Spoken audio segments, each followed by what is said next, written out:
네, 우리 주님으로부터 오는 참된 은혜와 평강이 우리 모든 사랑하는 필라델피아 성도님들의 가정과 직장과 학교와 사업과 사역과 모든 관계 위에 함께 하시기를 우리 주님의 이름으로 간곡히 축원드립니다. 네. 자, 마이크를 가까이 대고 좀 작게 말할게요. 네. 자, 우리는 지난주에 이제 종말의 징조들 2탄에 대해서 2탄으로 우리가 함께 살펴보았고요. 그래서 우리가 한번 복기를 해보면 우리 예수님께서 인용하신 그 다니엘 구절이 있었죠. 그죠? 예루살렘 성전에 멸망에 가증한 것이 들어설 것이다라고 말한 그 실제 사례들이 다니엘 이후에 일어났었죠. 헬라 시대에 한번 일어났었고, 그래서 제가 안티오쿠스 에피파네스 4세 말씀드렸습니다. 그리고 이제 예수님 승천하시고 나서 또 30여 년 후에 로마에 의해서 이제 예루살렘 성전이 회파됐음을 우리가 확인하였습니다. 그리고 이렇게 급박한 종말의 시기에는 언제나 어떤 사람들이 있다고 그랬습니까? 미혹하는 그들이 있다라고 말씀드렸습니다. 그리고 그 미혹하는 자들에 대해서 제가 몇 가지 유형이었는지 기억하시나요? 예, 맞습니다. 8가지입니다. 예, 그래도 잘 기억하고 계시네요. 8가지 유형으로 우리가 함께 생각해 보았습니다. 물론 이것들이 성경에서 말하는 우리 시대에 미혹하는 전부이다라고 말씀드린 것은 아닙니다. 단지 저는 설교자로서 저의 공동체의 주관적인 저의 경험 내에서 살펴본 결과 저 정도의 부류들이 생각되어진다라는 입장에서 제가 다루어 본 것입니다.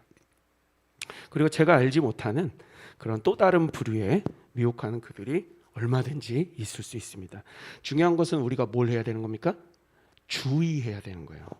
조심하고 깨어서 늘 하나님 말씀 안에 거하면서 그들을 예의주시해야 되는 것입니다. 자, 이제 오늘은 마태복음 24장 설교의 마지막 시리즈, 그러니까 우리 3주 동안 제목이 같았죠? 꼬리에 꼬리를 무는 종말의 징조, 3번째 시간입니다. 그래서 지난주와 지지난주 꼬리에 꼬리를 무는 종말의 징조 첫 번째, 두 번째 시간을 가졌고요. 전부 기억하시지 못하겠지만 이제 그 강조점들이 서로 달랐다라는 것을 기억하실 것입니다. 그 강조점만 제가 확인하고 넘어가겠습니다. 첫 번째 시간 아마 한 3주 전이 될 텐데요. 그때 강조했던 한 가지가 있습니다. 그게 뭐냐면 마지막 때에는 이제 복음을 전파하는 일들이 계속 일어날 것인데, 복음을 모든 민족에게 전파되면 주님이 오신다가 아니라 더 중요한 건 뭐라고 했습니까? 복음을 증언하는 삶을 살아야 된다. 예, 기억하신 분이 계시군요. 역시 우리 필라델피아 성도들은 달라요. 복음을 증언하는 삶을 살라였습니다. 삶을 살라예요. 중요한 건. 알겠죠? 그냥 전도하라가 아닙니다. 복음을 증언하는 삶을 살라가 첫 번째였습니다. 그렇죠? 그리고 두 번째는 저번 주 말씀, 미혹하는 그들을 주의하라 였습니다. 이 종말의 때에는 우리가 열심히 복음을 전파해야 되는데, 전파하는 것에서 그치는 게 아니라 복음을 증언하는 삶을 살고, 복음을 증언하는 삶을 살다 보면 반드시 우리를 넘어뜨리려는 사람들이 있다 그랬죠. 그들이 바로 미혹하는 그들입니다, 여러분. 그렇죠? 24절을 보니까요, 이들은 할 수만 있으면 택하신 자들도 미혹할 것, 이렇게 말하고 있습니다. 얼마나 무섭습니까? 안 믿는 사람들뿐만 아니라 믿는 자들까지 넘어지도록 미혹받도록 할 것이다 라고 예수님은 주의를 당부하셨습니다. 그래서 두 번째 설교에서 우리가 기억해야 될 것, 미혹하는 그들을 주의하라. 그죠? 자, 다시 한번 첫 번째에서는 복음을 증언하는 삶을 살라. 두 번째는 미혹하는 그들을 주의하라. 그죠? 삶을 살고 주의해라, 이거였습니다. 그럼 이제 세 번째도 제가 결론부터 말씀드리고 가겠습니다. 세 번째는 때를 분별하여 그날을 준비하라입니다. 준비해야 되는 거예요. 복음의 삶을 살고 미혹을 주의하고, 그리고 세 번째는 준비하라, 그날을 준비하라입니다. 24장 전체가 이 세 가지로 압축되는 거예요. 복음의 삶을 살고 미혹을 주의하고 그때를 준비하라입니다. 그죠? 명확하죠? 자, 이제 오늘 말씀 보겠습니다. 자, 먼저 32절에서 33절 오늘 말씀 보니까요. 예수님께서는 무화과 나무에 비유해서 종말을 배우라라고 말씀하십니다. 무화과 나무 가지가 연하여지고 잎사귀가 가지를 내면 가지가 잎사귀를 내면 여름이 온 줄 아는 것처럼 이렇게 자연의 생태적인 질서와 같이 말씀의 질서에 따른 징조들을 보거든 인자가 다시 올 날이 임박했음을 알라. 바로 이러한 뜻입니다. 지금까지 다수의 목회자들은요,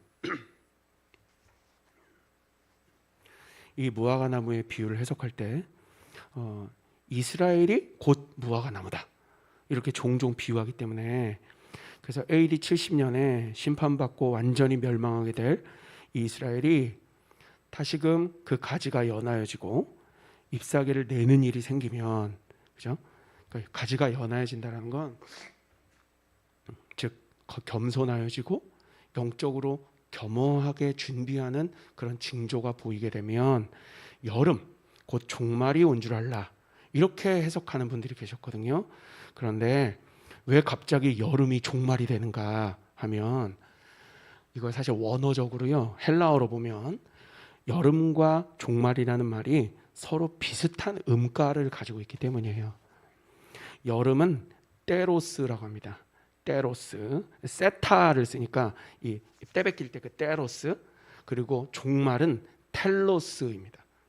여름은 때로스, 그리고 종말은 텔로스. 이러다 보니까 예수님이 여름을 이렇게 등장시키셨으니 여름이 곧 종말을 의미하는 게 아니냐라고 바로 이렇게 매칭을 시키더란 말이죠.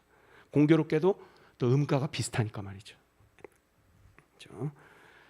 자, 그래서 민족적 이스라엘이 회개하고 돌아와야 예수님이 다시 오신다라고 생각해서 어떤 사람들은 예루살렘에 머물면서 이제 거기서 유대인들을 전도하고 살아가는 이제 그러한 사람들이요, 요즘도 꽤 많이 있습니다. 심지어 우리나라 사람들도 예루살렘에 머물고 있어요, 상당수가. 자, 그럼 우리는 이것을 어떻게 보아야 되느냐? 사실 성경의 해석이 실천으로 실제로 실행된 거잖아요, 그죠? 이들이 지금 이 말씀을 그 무화과 나무를 곧바로 이제 이스라엘을 보았기 때문에 이스라엘이 돌아와야 예수님이 오시는구나, 종말이 오는구나라고 생각하여 그럼 예루살렘을 내가 가서 내 몸 한번 희생하겠다, 이렇게 성경 해석이 실천으로 옮겨지더라는 거예요, 그죠?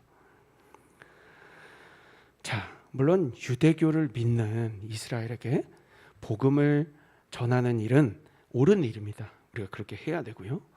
하지만 어떤 이러한 유대인들의 민족적 회심이 어떤 특정한 역사적인 일정표에 따라서, 정치적 역사적 일정표에 따라서 종말이 자동적으로 계시된다라고 하는 식의 사고는 경계해야 되는 것입니다.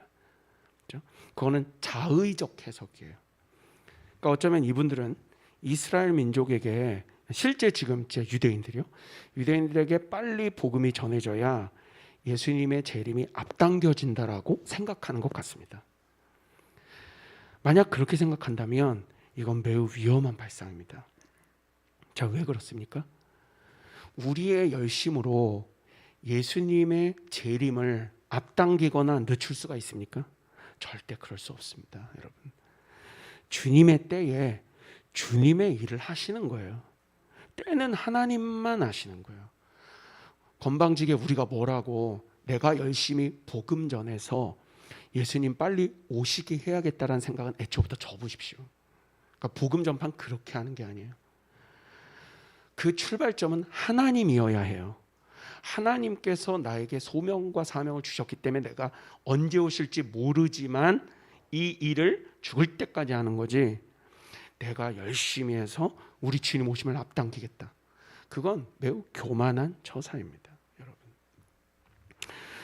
그래서 전도하는 이러한 옳은 일을 하고도 그 취지 자체가 성경과 어긋나면 오히려 복음을 훼손시키는 결과를 초래하게 된다라는 것입니다. 그렇기 때문에 자, 지금 이러한 잘못된 행동이 어디서부터 왔어요? 성경의 잘못된 해석으로부터 왔잖아요.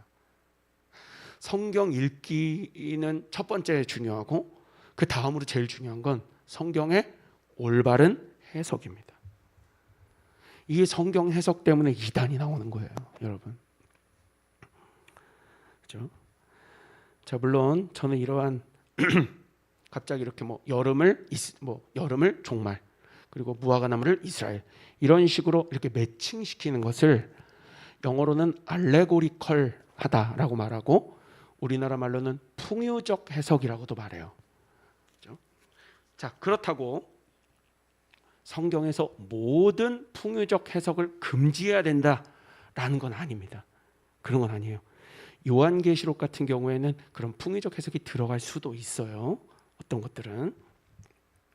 하지만 풍유적 해석이라고 해도 자연스러운 문단 전체의 문맥과 해당 문장, 그리고 자연스러운 그 이해의 흐름 속에서 말씀을 해석해야 하는 것입니다. 그렇죠? 자, 오늘 본문에서 예수님은 분명히 무화과 나무의 생태, 그러니까 무화과 나무가 가지가 연화해지고 잎사귀를 내는 그러한 식물의 생태를 가지고 그걸 보면 자연스럽게 우리는 계절을 가늠할 수가 있는 거죠. 아, 여름이 오겠구나 라고 말입니다. 이것과 같이 지극히 상식적인 취지의 말씀으로 일단은 이해를 해야 되는 거예요. 그렇죠? 만약에 우리가 무조건 성경을 다윗은 핍박받고 있는 나다, 갑자기 이런 식으로 매칭을 시켜버리면 굉장히 위험한 이유가 뭐냐면, 제가 예를 들어서 성경에 사자라는 동물이 많이 등장합니다.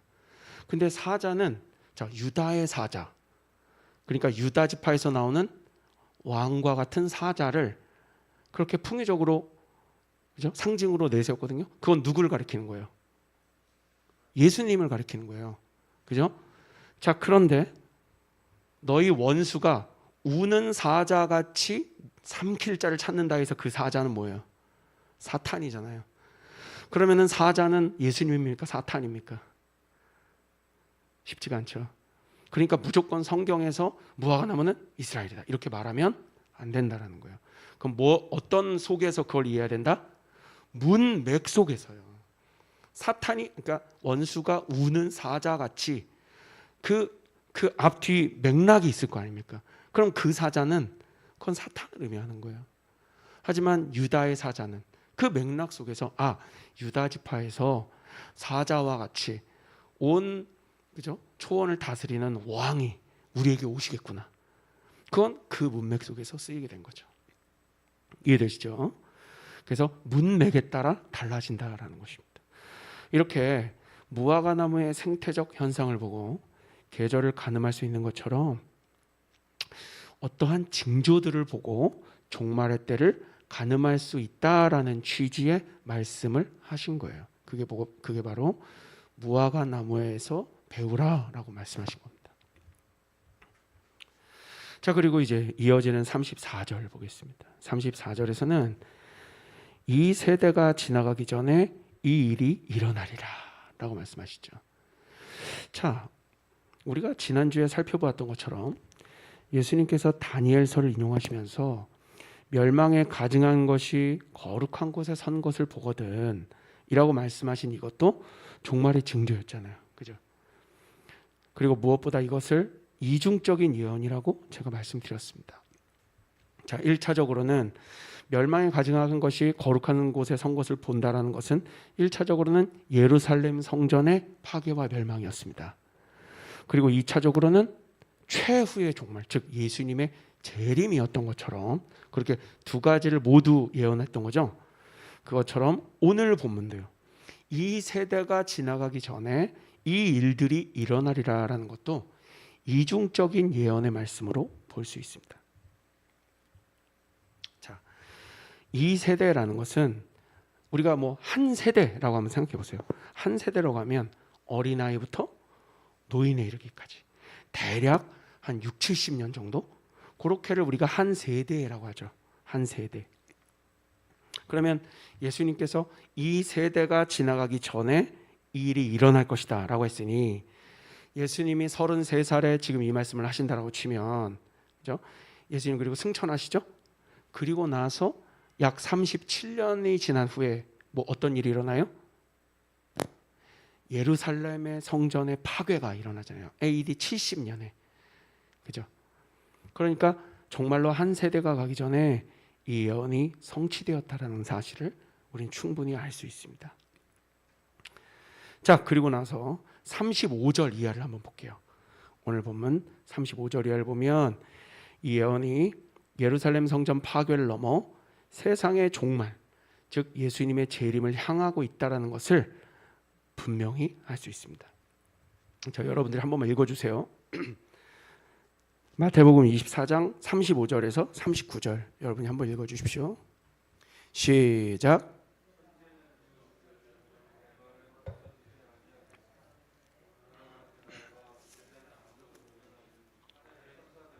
아들도 모르고 오직 아버지만 아시느니라. 또한 이때와 같이 인자의 마음도 그러하리라. 홍수 전에 마가 방주에 들어가던 날 같이 사람들이 먹고 마시고 장가들고 39절 홍수가 나서 깨닫지 못하였으니 인자의 이 마음도 이와 같으니라. 아멘. 제 목소리가 조금 듣기 불편하시더라도 이해해 주십시오. 저 같아도 너무 듣기 싫을 것 같아요. 그럴까 봐 너무 걱정돼요. 저는. 자, 이제 우리가 39절 말씀까지 읽었는데 이제야 비로소 정말 예수님의 재림이 임박한 그날에 어떤 징조들이 일어나는지를 노아의 홍수 사건을 특징으로 설명을 해주시는 거예요. 그러니까 그 마지막 날에 일어나는 일들이 마치 노아의 홍수 때와 같을 것이라는 겁니다. 그러면 어떤 특징들이 있었는지 제가 잘 살펴보니까 그 특징이 39절에 먼저 나와요. 39절에 놀랍게도 홍수로 멸망할 때까지 사람들이 뭐 하지 못하였다고 합니까? 깨닫지 못하였다. 종말의 그 날이 임박해서 종말이 예수님께서 다시 오신다고 해도 그들은 뭐 하지 못한다? 깨닫지 못한다. 그죠? 그런데요, 이 깨닫지 못한 그들에게 노아의 시대를 한번 생각해 보자고요. 깨닫지 못한 그들에게 징조가 하나도 없었습니까? 아니에요. 노아가 뭘 만들었습니까? 방주를 만들었어요. 숨어서 만들었습니까? 다 알았어요. 얼마나 큰 방주였는데요. 뚝딱뚝딱 뭘 만들기 시작해. 말씀을 받아서 노아는 방주를 만들기 시작합니다. 그 당시 노아의 지역 사람들이 그걸 다 봤어요. 왜 만들어? 미쳤어? 산에다가 배를 왜 만들어?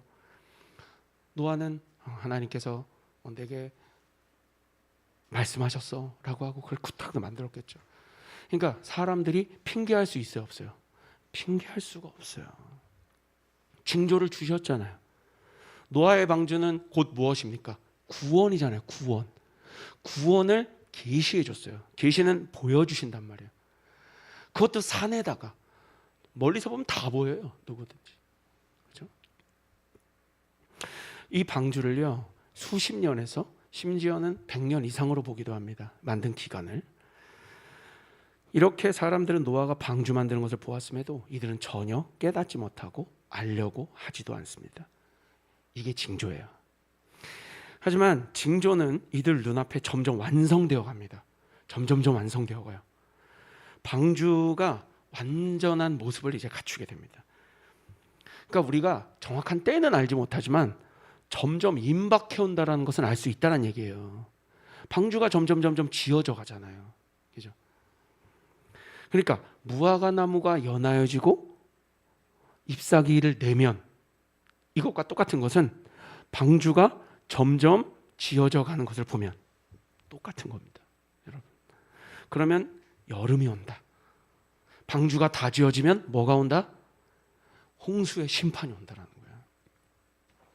사람들은 구원을 그냥 모두가 볼 수 있도록 방주 자체가 구원인데 이걸 계시하셨어요. 산에다가. 모든 사람들이 보았음에도 믿지 않았습니다. 깨닫지 못했어요. 이게 종말의 징조입니다. 물론 이 시대에 우리 또한 열심히 전도를 하긴 합니다. 하지만 전도가 잘 안 돼.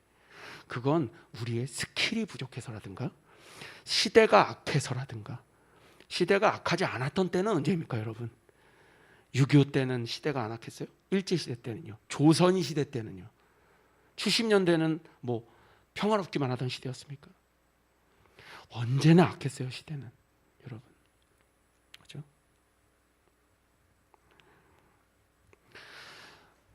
전해져도 사람들이 잘 깨닫지 못하고 믿지 않습니다.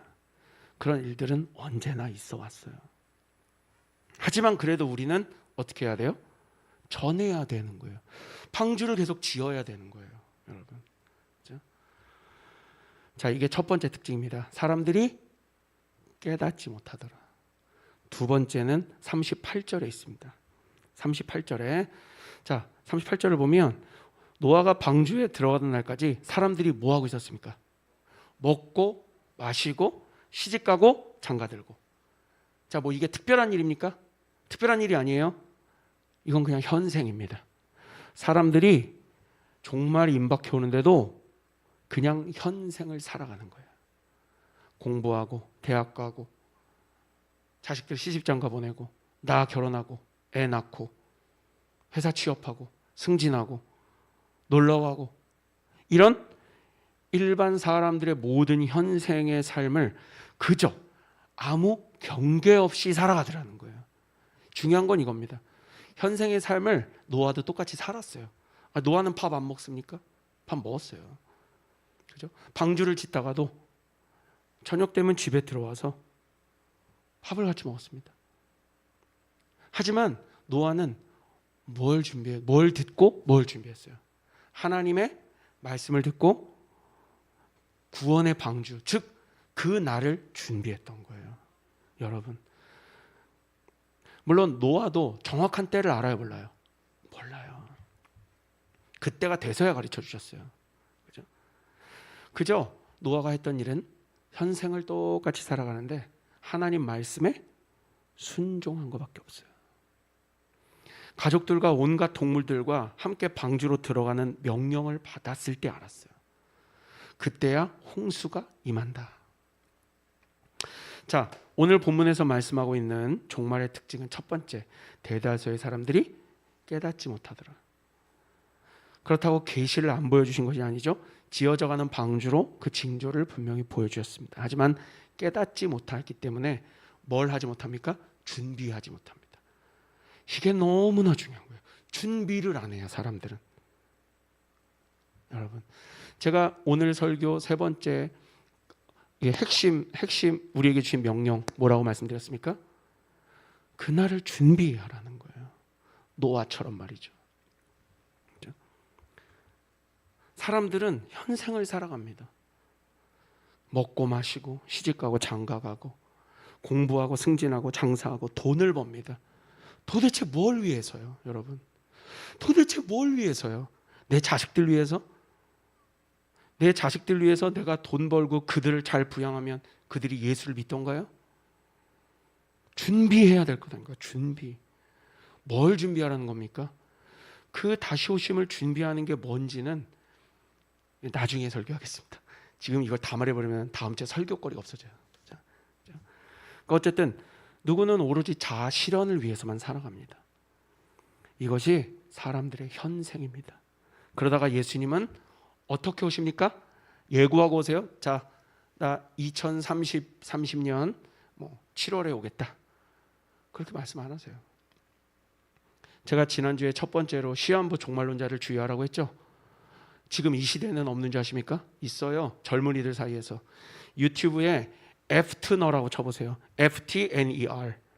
그게 아마 저희 백석교단을 잠깐 다닌 학부도 졸업을 안 한 것 같아요. 무슨 김머식이 전도사예요. 젊은 친구인데 93년생이에요. 그 친구가 2030년 몇 월인가에 예수님이 재림하신대. 7년 대환란이 그때 임한대요. 그리고선 젊은이들 현혹하기 시작하는데 그 채널이 23만 명이 넘습니다. 나중에 유튜브 찾아보세요. 그 친구가 뭘 말하는지. 거기에 대해서 온갖 그 교수님들이나 주의하라고 조심하라고 그렇게 경고했어요. 구독자가 23만 명이에요. 여러분, 지금은 없는지 아십니까? 시한부 종말론자들이 젊은 층에도 있어요. 그거에 넘어가지 말라고 제가 설교하는 거예요, 여러분.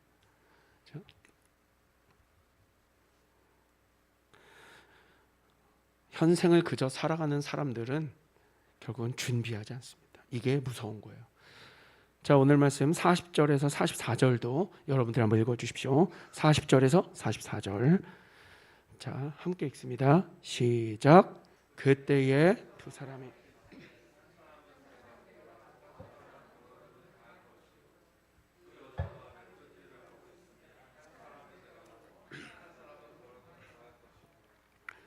깨어 있으라. 어느 날에 너희 주가 임할는지 너희가 알지 못함이니라. 너희도 아는 바니 만일 집주인이 도둑이 어느 시각에 올 줄 알았더라면 깨어 있어 그 집을 잃지 못하게 하였으리라. 이러므로 너희도 준비하고 있으라. 생각하지 않을 때에 인자가. 그 F2너 기억났네요. 김영현 전도사라는 사람입니다. 여러분 주의하십시오. 자, 지금 이 말씀은 예수님 재림의 급박성을 너무나 잘 말씀해주고 있는 구절입니다. 현생을 살아가는 평범한 두 사람이 있습니다.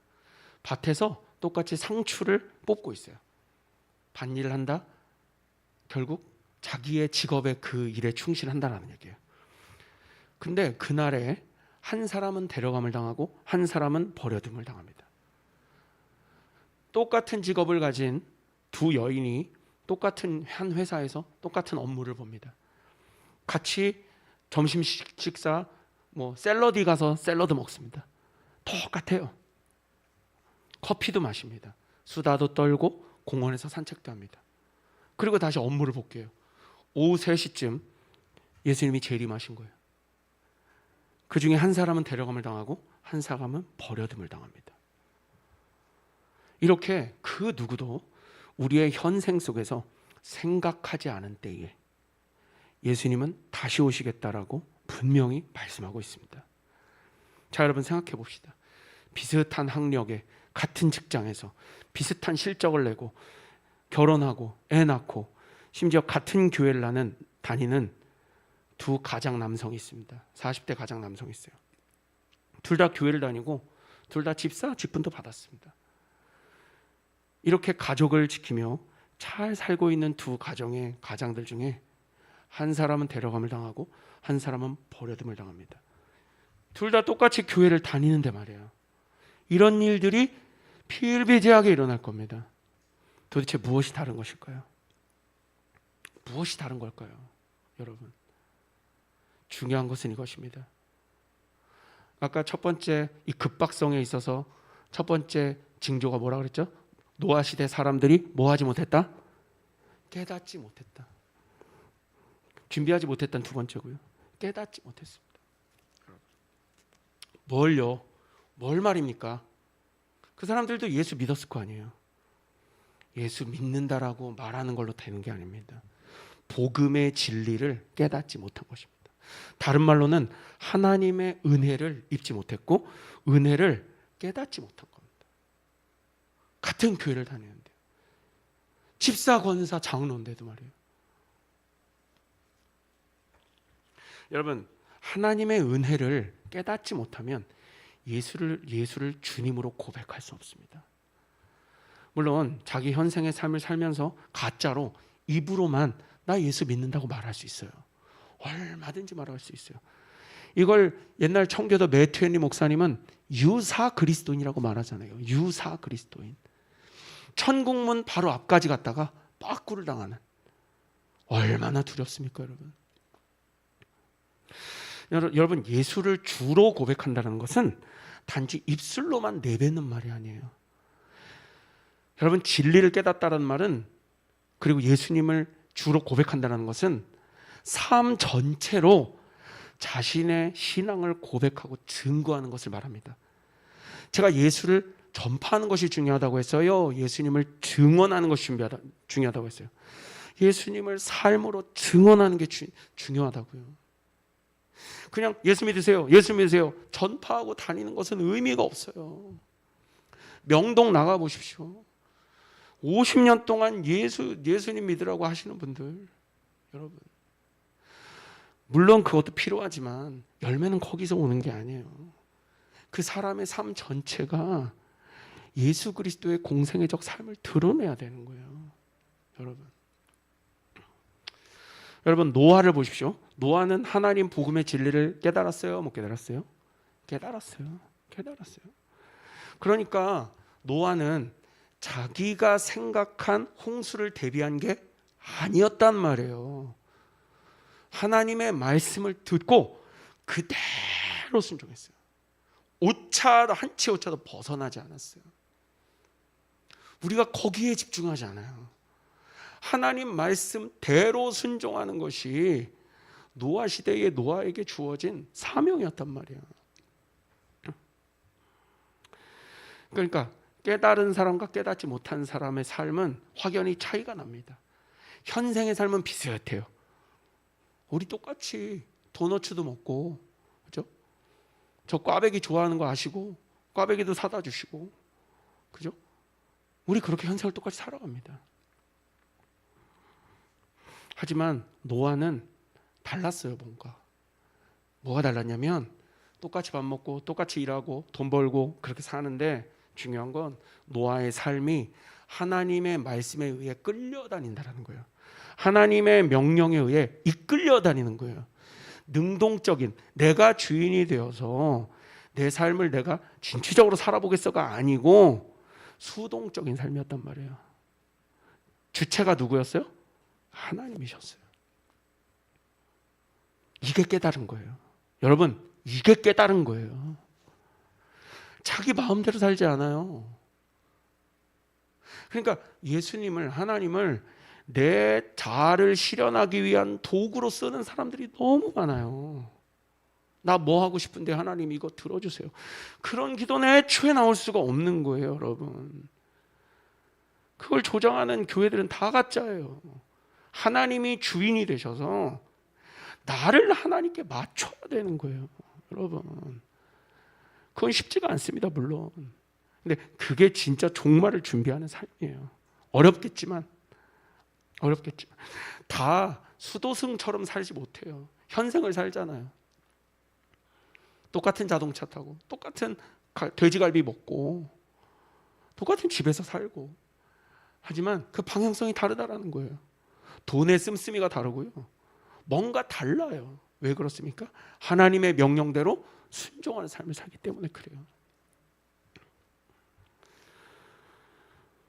진리를 깨달은 사람들의 현생은 겉으로 보기에는 깨닫지 못한 자들의 현생과 크게 다르지는 않아 보입니다. 하지만 그날에 누군가는 데려감을 당하고 누군가는 버려짐을 당합니다. 여러분 두렵지 않습니까? 두렵지 않아요? 그럼 우리는 어떻게 해야겠습니까? 여러분 우리는 하나님 복음의 진리를 깨닫고 십자가와 부활의 메시지를 깨닫고 하나님 말씀에 순종하며 그 진리를 삶으로 고백하며 현생을 살아야 할 것이에요. 우리 스스로 그래서 우리를 돌아봐야 합니다. 내가 정말 그 삶을 살고 있는지.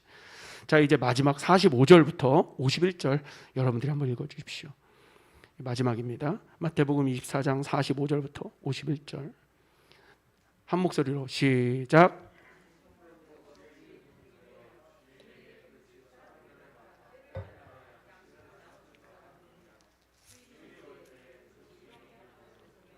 그 종이 복이 있으리로다.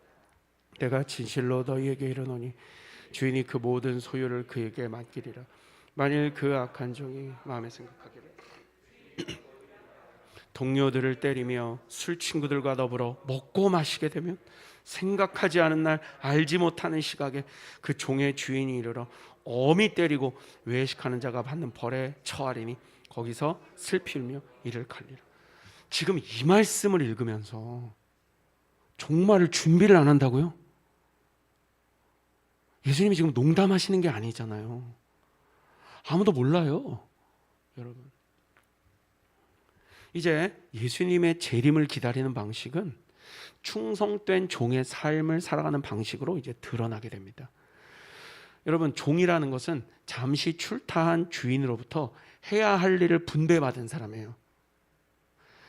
주인이 주신 일은 뭐 양떼를 먹이는 일이 될 수도 있고, 맡겨진 가정을 돌보는 일이 될 수도 있고, 뭐 섬기는 일이 될 수도 있고 여러 가지 모양이 있습니다. 그리고 자신의 삶 전체가 주인이 맡기신 그 일 자체가 될 수도 있어요. 사실 그리스도인들, 우리 성도들은 다 그래요.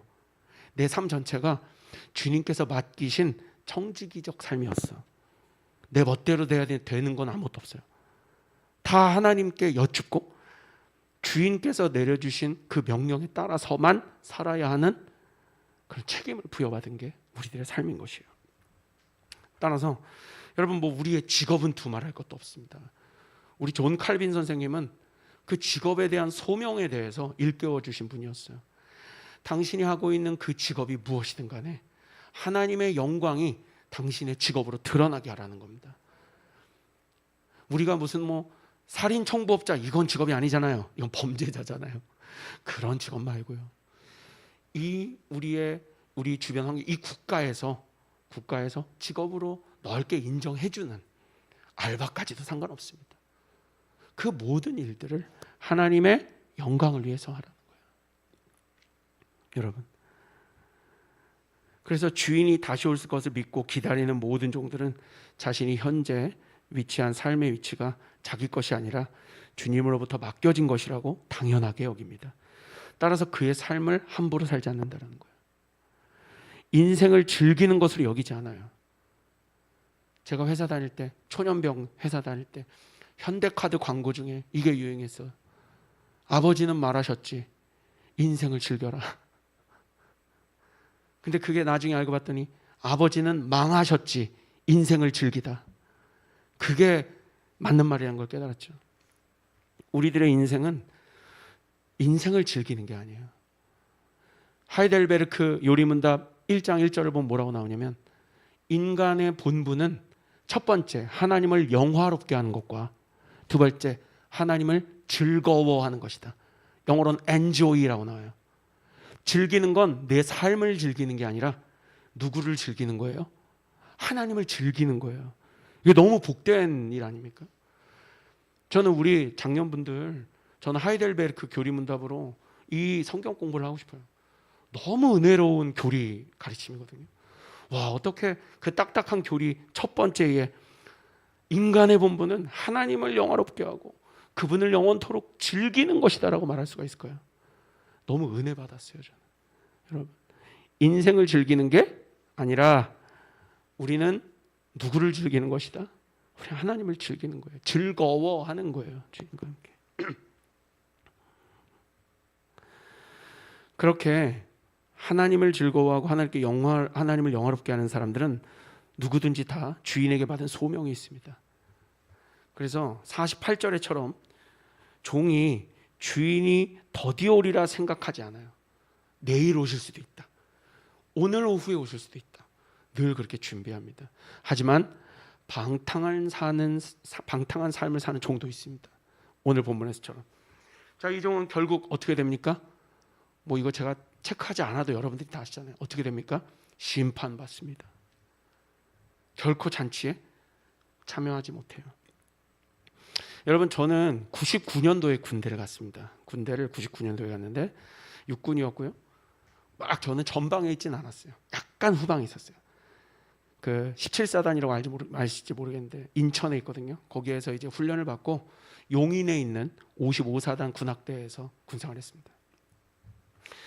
그래서 99년도에 갔기 때문에 98년도에는 저는 그냥 20살 대학생이었어요. 근데 제가 말하려고 하는 이 사건이 98년도에 일어난 사건입니다. 제가 20살 때.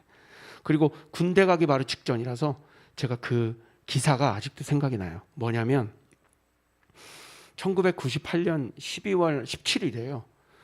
전남 여수의 해안경비초소에서 근무를 서고 있던 육군 31사단 김태환 이등병이 그 해안을 지키는 거잖아요. 그 밤인데 안 보이잖아요. 아무것도 껌껌하니까. 그러니까 레이더로 뭔가 수상한 반잠수정을 발견하게 됩니다. 그리고 곧바로 상부에 보고하게 되고, 그 일이 굉장히 큰 일이었어요. 뭐냐면 여수 반잠수정 침투 사건이었어요. 북한에서 보낸 겁니다. 여러분. 그런데 여러분, 전방도 아니고 뭐 백령도 이런 데도 아니고 여수까지 돌아서. 근데 한번 생각해 보십시오. 군대 다녀온 분들은 아시겠지만 철원이나 연천도 아니고 저 남쪽 여수 31사단에서 해안 보초 서는 병사가요, 그 늦은 밤에 캄캄한 바다 쪽을 경계한다는 건 굉장히 드문 일입니다. 우리가 왜 군기가 많이, 후방 사람들은 군기가 빠졌다고 하잖아요. 진짜 후방에 있는 사람들은, 저도 용인에서 이렇게 보초를 서잖아요. 그럼 야밤에요, 그 제 본청에서, 이렇게 군악대였으니까 본청에서 근무를 딱 쓰면 저기서 불꽃이 팍팍 터져요. 용인에 있었다고 했잖아요. 어디였을까요? 에버랜드입니다. 에버랜드. 불꽃 축제가 보이는 거예요. 그럼 그거 쳐다보고 있지 누가 경계를 이렇게 하고 있었겠냐고요. 그죠? 근데 이 병사는 2등병임에도 불구하고 절대 경계를 게을리하지 않았던 거예요. 전파 장비까지 계속 살펴본다는 것은 이 사람은 입대한 지 몇 개월 되지도 않았지만 굉장히 훌륭한 군인이라는 걸 방증하는 겁니다. 모든 후방의 병사들이 그렇진 않겠지만 대부분은 탄약고 근무다. 다 잡니다. 고참은 자고 2등병만 지키고서 누구 오나 안 오나. 자, 누가 오면 안 되는 거야. 적군이 오는 건 상관없어. 누가 오면 안 돼요. 일찍 사관이 오면 안 돼요. 일찍 사관 오나 안 오나 보초를 서는 겁니다. 하지만 이 김희병은 이렇게 충분히 졸거나 다른 방향을 경계할 수 있었지만 해안 경계를 게을리하지 않았습니다. 그리고 여수로 침투하려던 북한 잠수정을 발견하게 된 것이죠. 이 발견으로 상부에 보고하게 되었고, 그때 육해공 합동으로 결국은 이 잠수정을 잡아내게 됩니다. 엄청난 일이었어요, 이거 그 당시에. 자, 이렇게 북한 잠수정 예고하고 찾아옵니까? 예고하지 않고 찾아옵니까? 절대 예고하고 찾아오죠. 그리고 여수로 올 줄 누가 알았어요? 여수 밤바다 보러 가는 곳이지 북한에서 침투를 시킨다고요? 상상도 할 수 없는 거예요. 예수님은 이와 같이 오시는 겁니다. 북한 잠수정처럼 오시는 거예요. 자, 그런데 이 북한 잠수정을 발견했던 사람을 생각해 보십시오. 이 이등병. 충분히 졸거나 다른 일을 할 수 있었지만 경계를 게을리지 않았습니다. 계속 예의주시했어요. 준비했던 겁니다. 주의했던 거예요. 이 김희병은요, 화랑 무공훈장 받고 헬기 태워서 고향까지 떨궈줍니다. 실제 있었어요. 60일 휴가 줬다고 합니다. 60일 휴가에 2등병 3호봉인가? 근데 바로 1병 특진. 우리가 주의하고 게을리하지 않고 우리 주님을 맞아들였을 때 우리는 어떤 훈장을 받겠습니까? 우리는 어떤 구원과 우리는 어떤 휴가를 받겠냐고요, 여러분. 그걸 위해서 우리는 지금도 경계를 늦추지 않고 주의하고 그들을 미혹하는 그들을 주의하며 좌로나 우로나 치우치지 않고 우리 주님만 바라보는 것 아니겠어요? 여러분, 언제나 적이 올 때를 대비하여 준비하는 그 삶의 자세가 바로 예수님께서 종말의 때에 우리에게 요구하시는 삶의 태도일 것입니다. 언제나 준비하는 태도 말입니다. 준비하는 태도. 예수님께서는 북한 잠수정처럼 아무도 모르게 도적같이 오십니다. 하지만 늘 깨어서 준비하는 자는 마치 오실 것을 알았던 것 마냥 김태환 이등병처럼 주님을 발견하고 맞이하게 되는 거예요. 주님 오실 줄 알았어요 하고서 맞아들이는 거예요. 그럼 늘 깨어 준비하는 그 경계태세, 그 준비를 어떻게 해야 되느냐에 대해서는 25장에 가서 하겠습니다. 왜냐하면 25장에 1절부터 뭐가 나오게 해요? 열처녀 비유가 나옵니다. 벌써 흐름이 벌써 아시겠죠? 그러니까 맞아요. 24장은 깨어서 준비하라. 25장은 어떻게 해요? 그 어떻게에 대해서 말해주고 있습니다. 그럼 다음 주에 살펴보겠고요. 그럼 24장 전체를 정리하고 오늘 설교 마치겠습니다. 3번에 걸친 꼬리에 꼬리를 무는 종말의 징조 3탄까지 오늘 끝냈는데요. 첫 번째는 복음을 증언하는 삶을 살라. 기억하시죠? 두 번째는 미혹하는 그들을 주의하라. 세 번째는 때를 분별하여 그날을 준비하라. 너무나 쉽죠? 예수님의 이 명령 기억하셔서 다시 오실 주님을 맞이하는 저와 여러분 되시기를 주님의 이름으로 간절히 축원합니다.